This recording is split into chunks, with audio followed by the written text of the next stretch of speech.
pankarta buruan, pankarta burutik atera arazi du Garbine Aranburu, eskerrik asko gurekin egoteagatik. Mi esker zuei. Momentu ze giroa ezin hobea, beroa bai, baina ere berotasuna ekarri dute herritarrek, ez?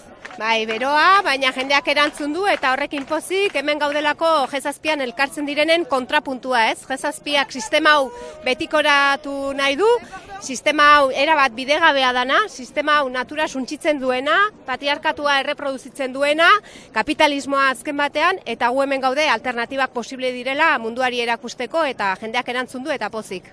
Euskal Herriaren partetik Euskal Langileriak zer dauka esateko G7aren kontra?